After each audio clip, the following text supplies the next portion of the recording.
Broadcasting live from the Business RadioX studios in Phoenix, Arizona, it's time for Phoenix Business Radio, spotlighting the city's best businesses and the people who lead them.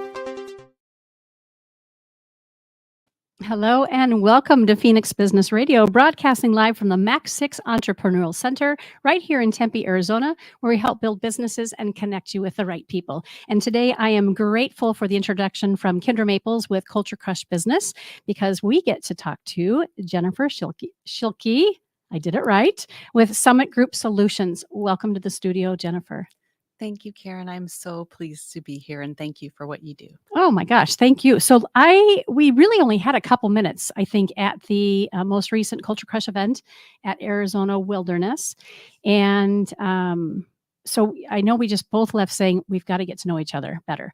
And when those conversations happen for me, I always say, well, if you have a viable business and you're a leader in our community, then let's have that getting to know you opportunity, but let's do it on air so that other people can learn and get to know you at the same time. So here we are. Here we are. Yeah. And it was very exciting for me to receive that invitation and terrifying at the same time. Well, you said you're new at this, so we'll go easy on you, as I typically do. And again, it's just nothing more than a conversation. And so oftentimes when we're getting on stage to speak in front of an audience, we have somebody read a bio, right? And they tell all the accolades. We don't do that here. I'd really like you to just introduce yourself. Who is Summit Group Solutions? You're the CEO. I know you've done a lot of vast things, and I think you're fairly new to Arizona. Yes. That's How correct. new? 3 years. Okay, so brand new. Very good. Have we treated you well so far? So well. Love the sunshine. Even love the traffic. Yeah. It moves quite nicely. Compared to, where'd you come from? Seattle area, Bellevue, Washington. Okay, a whole different experience. Completely. So, Jennifer, tell us who Summit Group Solutions is first. Let's start there. Summit Group Solutions is an IT staffing and recruiting firm. And so we provide talent solutions really for, if you think about it, every company now uses technology in some format. So we get to be part of that. And I really, really enjoy that. We're going on 17 years and I'm a co-founder and just really pleased to see how much the industry's changed, good ways, some little bumps along the way too, but it's a ride. And at the end of the day, the feedback that we get from our employees that are now on, to other clients it's just wonderful. That's why we're here. 17 years. And have you focused on Arizona specifically? And then the other half of that question is, how many different states do you serve, that sort of thing? And is Arizona part of that picture? So interestingly enough, even though we were based in Bellevue, we started our business in Arizona back in 2008 due to a non-compete that we wanted to honor to preserve relationships. And then after a few years, we moved back to Bellevue where we lived and worked. And so that's where our predominant client base is, but we've always carried the Arizona clients with us. And now we're getting into Utah as well. Post 2020, we're really across the nation. Okay. Early days. How'd you land here? Founder of a company, co-founder of a company, in the role that you are as CEO. Walk us through the early days. Is this what you grew up thinking that you always wanted to do? Absolutely not. Right. I say that, of course, jokingly. How many people can say that? I didn't. I grew up on an island, on the island of Kauai, and I wanted to get out because I love to learn. So I entered into the accounting field. I thought I was going to go to law school, but I had an amazing counselor at school. So I ended up at Deloitte. Not a bad way to kick off your career for sure, in audit, and just got into consulting, really enjoyed it. And then I came home with my dream job, really. And I sat down and I told my husband, they said, create whatever you want. Tell us what this looks like. It was about, it was spitting distance from home, really. I could take my dog, I could take my daughter at that time. And my husband looked at me and he said, I'm not sure that's really where you should go. And my jaw, I looked exactly like your jaw dropped because I thought it doesn't get better than this. But he had been in the IT staffing world and he wanted to do something different and he wanted to start something new. So he said, I want to do this, but I want you to be with me and do this by my side. So off we went. And I'm not normally that obedient, but I said, okay, if you really think so. And it took me about 4 years to really get in the gear. I went from, being behind a computer, doing SEC reporting, consulting with people, and then being in a real people oriented environment was very different. And I realized how introverted I really was. I need to introduce you to the guest who was on just earlier. I told you about our show, Financial Footsteps, with the host Chad Dean, and this gal is a CFO. I can't recall the name of her company. Long time at American Express, and similar to you, just found herself in roles and opportunities that continue to push and grow and help her expand, and has just flourished. So I would love to make that introduction, that connection. So your husband is the co-founder. He is the co-founder. You kept that a secret yes. till just now. I didn't know that. I needed a surprise to throw And out right. there. And what role does he play then? Is he still actively involved in the business? So you're CEO. Tell us a little bit of what that's like, daily. I mean, CEO is a pretty standard title. How does that show up for you in the daily? And then what about your husband? Well, for me, I was in the background for a lot of years, and then I stepped into the president's role, and I don't know what this is about. And I joined a CEO group, actually, and that's when they said, you need to step up. The background is not for you. There's a lot of pieces to this, whether it be marketing, being the face of the company, helping, strategic planning, and so on and so forth. So that really grew me, and I grew into the CEO role. I believe it was around 2018. And all along, our co-founder, who, yes, is my husband, because this is his passion, really it is, and this is what he does, he's on the operations side. Mhm. And so he still functions as our vice president of operations, mainly on the client side. And that's what he loves. And he's so great at talking about people's businesses and helping them find solutions that are right for them. So it's been really amazing to watch. So we don't really have the same skill sets. So it was kind of easy to separate where we should spend our time in the business. So what makes you guys different? You've been at this for a long time. And maybe the first question is it common for a company like yours to be in existence that long? Or is this kind of a turn 'em and burn 'em industry? Well, it is a turn 'em and burn 'em industry. I think a lot of people thought, oh, that's easy. I see this happening. How hard can it be? It's a lot harder than you think. Agency recruiting in particular is more difficult. But as a small business, if you look at the statistics, especially, after 5 years, very few are lasting. Mm-hmm. So I'm really proud of what we've done. I'm really proud that we are that relationship oriented firm, because that's really what it is. We didn't do a lot of marketing. It was just networking through people and finding out the needs of people. So I don't think that'll ever go away. And now with, AI and technology being such a focus point for everyone, we're really pleased to be here and to have survived 2008 in particular, and 2020 and beyond. Mm-hmm. You mentioned agency. Can you explain the difference for us? Sure. So I use, if you're an Amazon, pardon me, Amazon, but if you're Amazon, I use that because it's a well-known name, and you're recruiting for Amazon corporately. A lot of times there are people who are looking at your page and they're applying for the jobs, and they know your company and they want to work there because of your brand. For us, we're not a brand. We are in partnership for our companies. Perhaps sometimes Amazon, perhaps sometimes another company, a coffee company, a school even. And those positions are positions that are more technology oriented, more specialized. And so they use us to go and ask the right questions, find the right people, and make that match for them. If you think about the HR world, it's changed a lot over the past 10 years, 5 years even. Mm-hmm. And their scope is bigger. And so these types of jobs are very specialized, and that's what they use us for. And we have to go find the people. They don't necessarily apply. We have to find the skill sets and where these people are who might be a good fit. Mm-hmm. How much of what you offer folks coming into the agency leadership development, is that an important component? I know that's important to you in your life, but how about the folks that you work with? So our internal team, which is administrative, recruiters, account managers, they're under my close umbrella. So professional development is one of our pillars. For our extended team, our contractors that are on site with the clients, that's important too. And we've had people share their interest in different things and conferences, though we can't develop them because we're not the technology experts. They actually are. We find those things for them and come alongside them. So if someone expresses interest, we find ways that they can also grow. You mentioned pillars, Mhm. leadership development being one of them. Is that the right phrase? That's correct. Yeah. Can you speak to the others?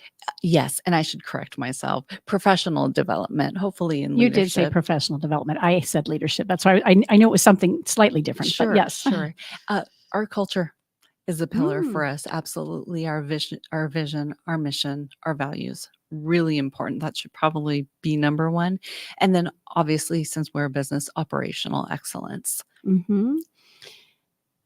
What sets you apart? I hear the people thread. Would Mhm. you say that that's everything, or are there a few more components that when you have somebody give you feedback, either they've Yes. been placed or you've been working with a company for a long time, and they say, you guys, XYZ. What is that you know that you're doing it right? What makes you different? I think it's the level of care we put in, which would lend to the people that are in place. We have bar raisers. I want bar raisers at our Mm. company.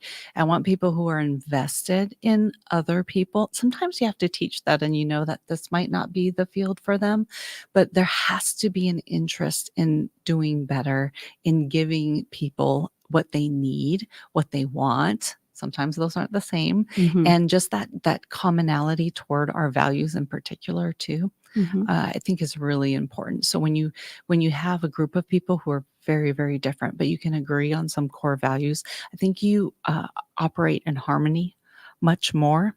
And people do tend to see that. And we are very relational. So we love to be in front of our clients, and we like that contact because, again, you can put a job description online, but it never tells the full story. So Mhm. to be able to talk with someone and really understand what their needs are far more important than just reading through a job description. Are you helping? So you're helping more so, again, this is naive, but more so on the company side. So you're teaming up and partnering with the companies to go find those great candidates. Is that correct? Or are the candidates also coming through you? Both. So we do some direct placements, but oftentimes we have people on board that we bring on board to work on a project for us. So they become our employees with the goal of eventually converting full time to our clients. And we do have, we have our client base, but we also have a candidate base. And that's really how we started, was looking at a talent pool that was out there and trying to find the right fit for them through our network. And sometimes we get paid for it and sometimes we don't, but it's really the end goal is getting the right person in the right role. Mhm. What have you loved about this career and this industry? And what has been a challenge, and how have you overcome it? So I never thought I would say this, but I love the people piece. And I think that shows how much I have grown, because I would not have said that probably even 5 years ago. Totally surprises me because Mhm. we've only met twice, and even just our energy together here in the green room, right when we entered, you just seem not only just so vibrant, but also deeply connected with me very quickly. Mm. So that's fairly new for you. Well, the one-on-one is very different to me than a broad audience. And I think I also was being that achiever. I was very focused on just work. And so I really didn't open up to people until going through ministry and spending time serving and doing community service, things like that. So I'm glad you see a difference.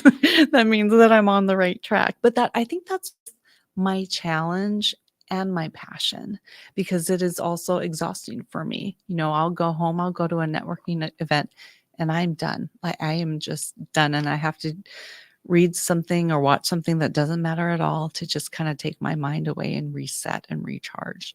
I'm wired much the same way. I thought I grew up an extrovert. Mm. Well, I think I was an extrovert, pretty confident. I mean, my report card always said, great student. She'd even be smarter if she'd stop talking all the time, you know. And I was the entertainer. Everybody come, you know, from your houses in the neighborhood and stand in front of our driveway. Well, we put on a performance that I created for all of you to enjoy, that kind of thing. And just loved being in front of people. The older I've gotten, the more quiet and the more solitude that I've required, especially after becoming a mom almost 30 years ago. Um, and now when people assume that I'm extroverted, I simply say I think I'm more of ambivert. I Yes. like you. I still enjoy being with people. I was at a networking event this morning with 80 people, many of which I'd never met before. Love that. You're our second guest today, and I produced a show earlier. We've had a lot of people in the co-work space, and like you, I will need to go home and shut it all down to give my brain and my heart and my mind a rest, and even my body, my energy as well. So I get that, and it's interesting. The more I speak to leaders like you and I, the more powerful folks who really are servant leaders and they're here to make a difference. They are often the ones like you and I that say they've got to take time away and they have to kind of shut it down and put a cap on it and recharge and refuel before they can go out there and really be a champion for others again. Yeah. And you know what I like about that too, is I've learned that I just have to tell myself it's that humility piece. It's not about you, Jennifer. It's not about I keep you. forgetting that. Do you forget that, or do you? I do. I get stuck in, oh, I'm tired, or oh, I'm uncomfortable, or I'm terrified. And then I just have to tell myself, but this isn't about you. You've made a commitment to your team to do XYZ. Therefore, you will execute on it. It's a little robotic, you know, in my head. And then that connection, when you really meet other people that you can connect with, it's a game changer.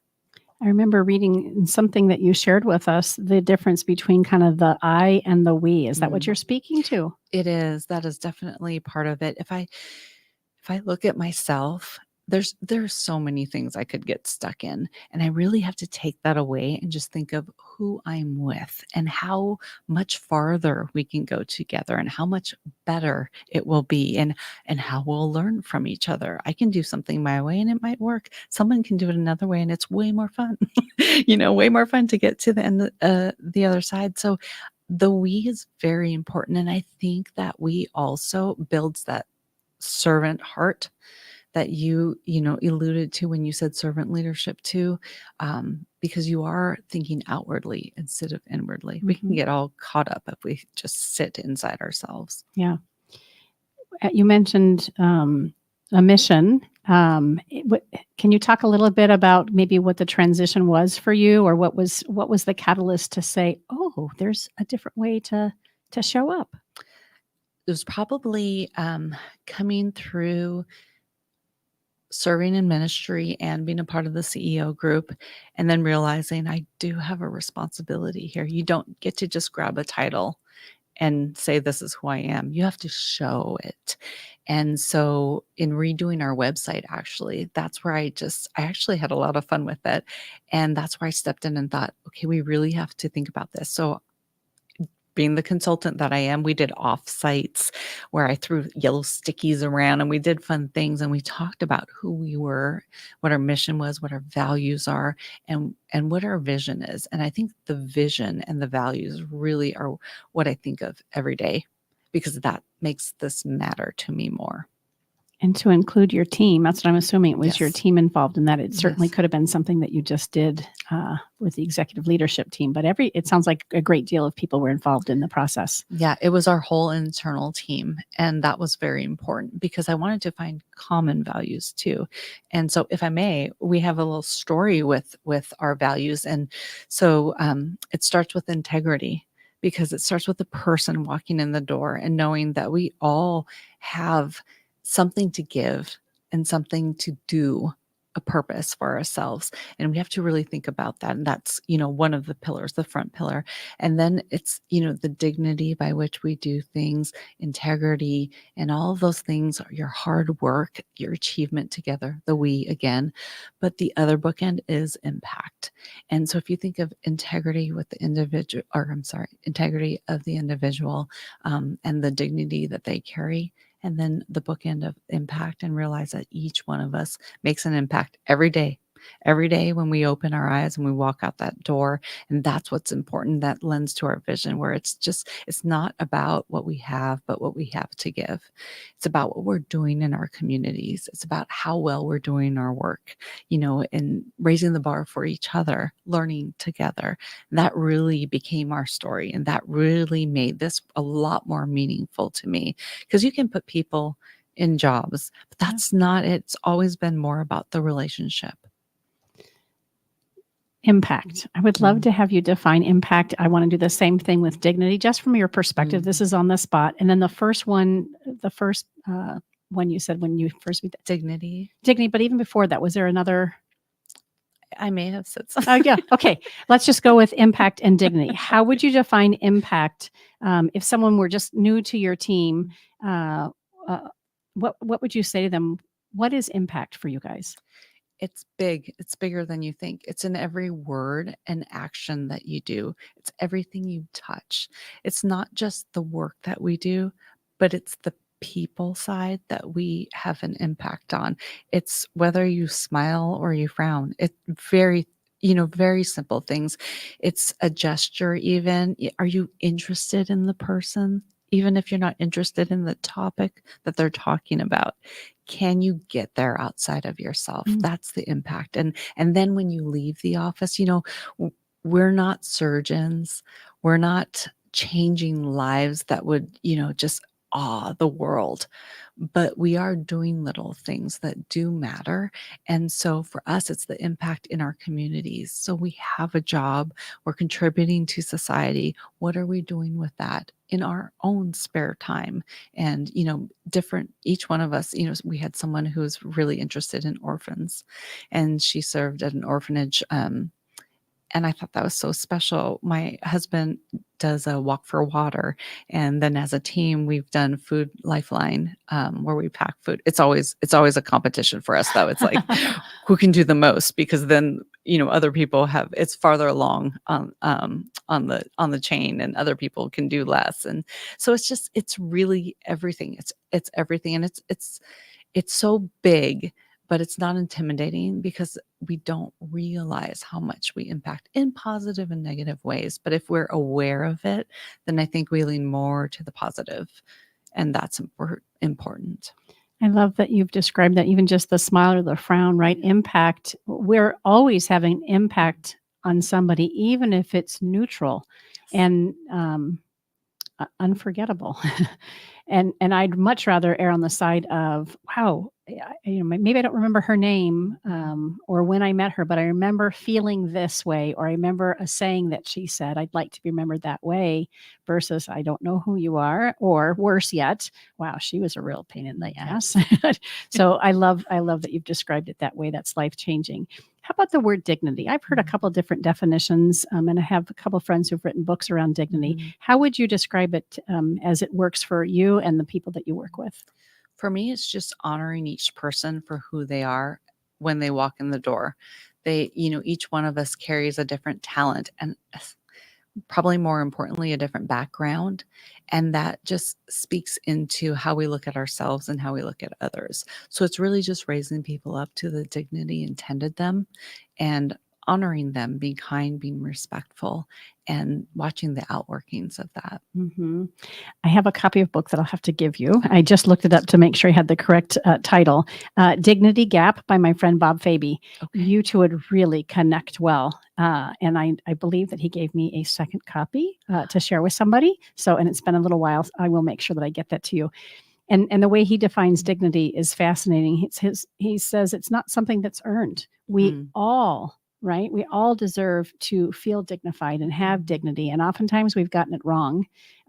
We think that's something that somebody has to prove to us, or that we have some sort of baseline. No, just by nature of being who we are individually, we deserve that element of dignity. I was going to say respect. I think sometimes respect is earned, but dignity is just a baseline. I love that. I love that you say baseline. And that's my picture, is when someone walks through that door, they already hold the dignity. And that, just realizing that and recognizing that, is really important. I love that you said hold that dignity, right? It's not up for me to judge how they're holding it, just the fact that indeed that they're human, they exist, and therefore Yes. They deserve that. Absolutely. Any areas of your life that, in business or personal life that you felt really challenged? And I mean, even just this, I'm guessing just this shift from kind of being numbers driven and data driven to really discovering yourself as a leader when it comes to people. But are there another story that you might share around growth and tenacity or perseverance or something that's helped shape you and that you get to be a role model for others? I hope I'm a good role model for others.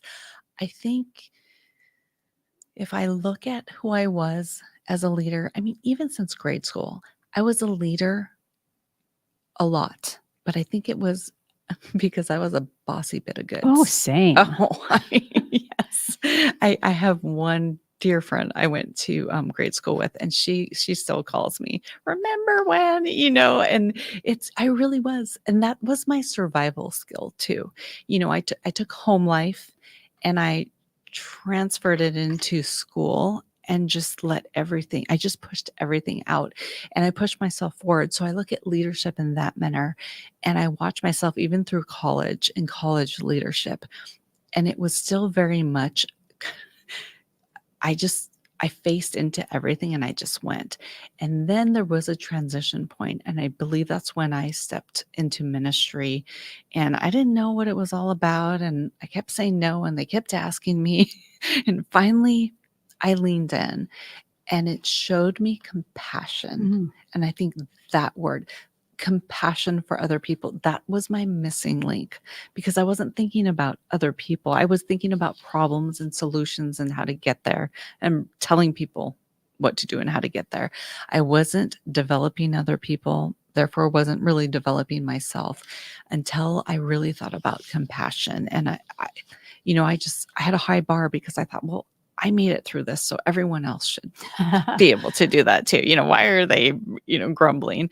But really, no one is alike, and everyone goes through their stuff at different points in time. And as leaders, we're called to be there and show them something different and guide them. And I wasn't a good guide.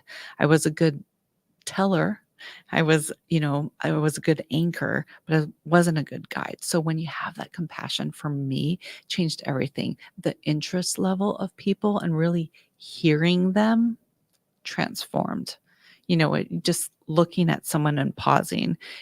Sometimes the filter in my head still goes way back where I'm thinking, I don't have time for this. Can we just get this done? But when you look at someone and they're sharing something, you just have to pause and listen because they really are trying to tell you something. And it might not be work related, but even personal things come around as work related. Our personal lives impact how we show up for work too. So Mhm. I love your honesty and humility. And I think most of us are like that. We're still going to have the little, negative thoughts in our head or feeling challenged by a conflict with somebody, or maybe we're not directly connecting as well as we thought we would with somebody. And that doesn't make it wrong or bad. It simply means that I believe I'm called to be of greater service, to put my ego aside and my judgment aside, and stop being bossy, and make room for more. Make room for more for myself and the other person that's involved. So I love that you shared that. Talk about team engagement. Yeah. You mentioned how you involved everybody, of course, in the creation of the pillars and the core values and that sort of thing. Why is team engagement important, just overall for companies, but also how does that play out with your team? I think for me, it started with the fact that we're around each other a lot and we have a lot of different personalities, some very big, others kind of quiet. And it was just trying to find a way to have common ground and equal ground, because we all have our contributions, and it's just because you're a stellar salesperson doesn't mean that you're more important than our accounting person that's in the background and doesn't get as many accolades. So it was really a way to connect people together and have fun, because we need those little breaks during the course of the day. Once 2020 hit and we were in Washington State and we were in Bellevue, the shutdown was very impactful. And all I could think of was, my commitment to my team. So one thing was communication with them constantly, letting them know what I was doing, who I was meeting with, what I was hearing, so they had the same information or important information, and also keeping each other connected and keeping each other focused. And I remember so we do games during the day. I send them on scavenger hunts. I remember it being one of the most beautiful springs we've ever had up there. Lot less rain. It was sunny. And every time it was sunny, I said, okay, we're going to take a break for 10 minutes, go outside, just get in the sunshine. And then when we come back, tell me what you heard, tell me what you saw. And we just did little things like that to be connected. And then we ended up actually meeting in the parking lot of our business, and we had a tailgate. We had Chick-fil-A tailgate one morning just so we could see each other. And I realized how important that was to people. And you get this sense of community and gratitude around Thanksgiving.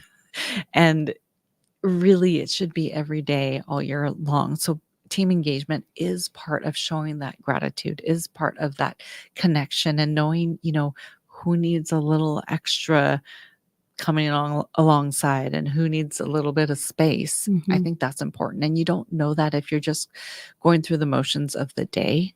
You might not necessarily sense that. And when you're remote, I think even more so. So what I envision with this Chick-fil-A story was this while we were social distancing. And so help me picture this. It's in the parking lot and everybody is socially away from each other and probably masks when they're not eating. Mm-hmm. Yes or no? Yes. We're, God, I thank God it feels like it's been a long time ago. But because, we had to navigate this with different beliefs of what was going on. And that was really something that I kept having to remind myself, it's just, I have this view, they have this view. And so we did, we backed up. You're sitting in the parking lot. We brought lawn chairs and, we're just in the big circle, kind of just hanging out and talking to each other. And that's hard. And understanding, some people believe this and that person over there is totally different, but honoring that, because really none of us knew 100%. We all had our inklings and our information because of our own experience, but no one knew what was really going on. So it was just a way to kind of ground us together too. And I remember the message. Actually, I don't remember the whole email, but I remember thinking, who knew that pouring into our community would mean staying home and not going out? Who knew that was the way we had to serve? And so I remember sending an email in the evening, and I said, tomorrow morning, we're going to come to work and we're going to have our morning meeting, and then we're going to pack up our stuff and we're going to be prepared to work from home, because that's what we're being told to do. And that's how we can best serve our community right now without all the information. And we have the privilege to struggle through this together, where other companies don't, and they're just shutting down. So I just said, let's just remember that this is something that not everyone else can do, but we can. So we're going to just kind of struggle our way through it.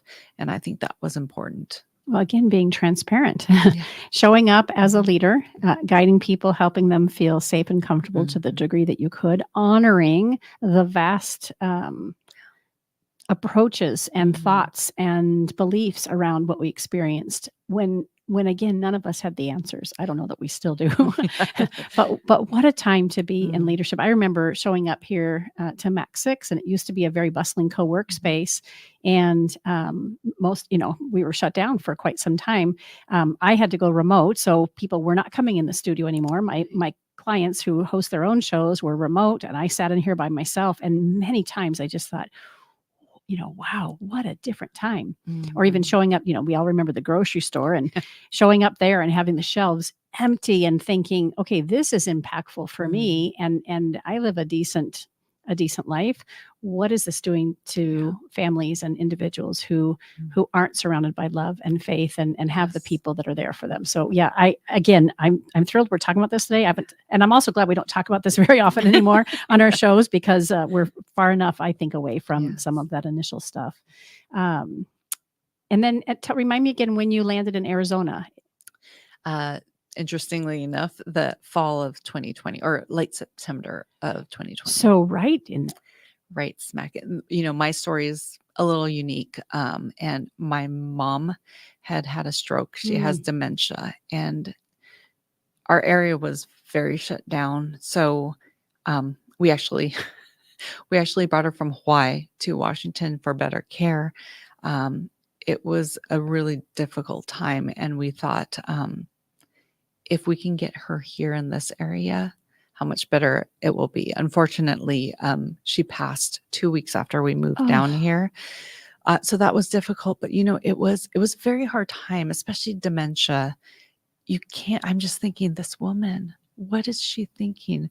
Mom, I'm trying to explain to her why the masks, why I can't see her, and why the glass barrier. And it's hard to make sense of it all. So, for me, after all that, I thought, well, no, okay, this is a new start for my family. This is something different, a different journey that we're on. And my father-in-law has been down here for many years. That's why we started the business down here. And so it was, it's just something different, some more sunshine, Yeah. a little bit of fun.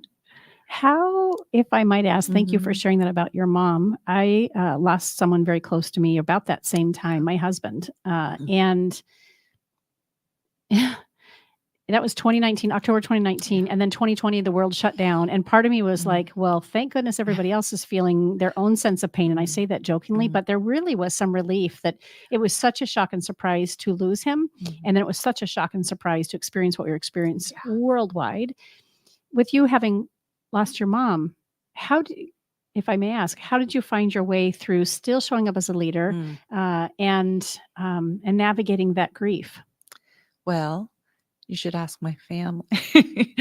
I think it helped in some ways because I was present. That's where I chose to pour into, to maybe even avoid the pain, the grief, in awe. I remember my husband stopping me and just going, well, you've never really talked about it. And then I remember saying, yeah, I'm going to go to the grocery store and grab a head of lettuce and probably start just bawling for no reason because it's all inside. But I think when we grieve and we have hardship, it opens our heart in its rawest form to be able to recognize and notice when other people are also suffering and in grief. And for me, that it's always made the difference. It's always, and maybe deep inside, there's a part of me that maybe likens myself to them. And so that drawing to them and wanting to help them is in some way helping myself to navigate that. I can certainly relate to that. Again, it's being other-minded. Yes. And we're all going to have heartache and hardship in some form or another. And if it's not happening to us, it might be happening to somebody that we care deeply about. And to be able to be there for folks. And it sounds like your family was there for you and let you charge through and also gave you space to land when you needed to spend some time reflecting. And I think that's the special piece. I will say one sacrifice that my daughter made when we brought my mom was we just took all her furniture in her room and we put it in my mom's room at this home. And my daughter never complained. I mean, she stayed up till all hours of the night, emptying everything so we could take the furniture. And she probably stayed on her floor with nothing for several months because COVID settled in. And she never complained. She's not complained to this day. And I thought, man, that's amazing. And they really were. It's amazing. Mom goes down and sometimes it just feels like everything's falling apart. But mom went down and my family rose and didn't ask much of me, didn't ask for, any words. They just did. They were doers. And I love doers. And your team sounds like a team of doers. They are. And Are you expanding? Let's talk about the team itself at Summit Group Solutions. Are you looking for more teammates? And if so, who is that? So at this time, we're just focusing on our external IT contract team. and growing our business there. It's probably a little slower than I can't say I didn't anticipate it. I've been doing economic updates for 6 months. And so here it is, here we are. But there's a lot on the horizon, definitely. And when that happens, the first thing to normally expand is our recruiting team. So recruiters and then account managers. Right now, what I've done is we've pulled in a really strong, two other really strong leaders. We have a senior director of operations who has been with us for 4 years, and she's incredible. And I'm really excited to have her, and then a recruiting director as well, so that I can go do other things and they can grow and our team can expand. Awesome. And who's a likely candidate for this that you said an external IT? Who is that you're looking for there? That, I mean, those contract workers that we'll bring on for our clients. Okay. And so it just depends on the needs of each of our clients and their timing. If I'm an IT person and I'm listening and I'm Mhm. resonating with you and your personality, Mhm. your leadership style, even though I'll be, hired out for Yeah. a company, where would I gain more information, or do they follow your group, Summit Solutions? We have so our website, summitgroupsolutions.com. We have a page, a career page like everyone else. We're also on LinkedIn, Summit Group Solutions. And right now it's really a little bit of fun because we are getting a lot of proactive candidates. And so what we're trying to do is just put them in front of other people, especially in the IT arena. Sometimes you have people screening that don't know IT. So it's like checking a box. So we try and get them in front of the right people or help whoever's reviewing resumes to really understand why there's a match there. So, it's sharpening our skills and it's helping other people. It's the best way to do it. It is. Are these folks often already gainfully employed when they're starting to interact with you? I think when we started off, most of them were. And now I would say it's about 50-50. And that's okay either way. It's okay either way. Yeah. As long as we're not pulling them from something they love. We want to make sure that it's the next phase for them is the right phase for them. So that's really important to us. We're not just taking people and just, shuffling them around. Yeah, that's clear with everything that you've said about the leadership and the way in which you guys run Summit Group Solutions. You mentioned that you're on LinkedIn.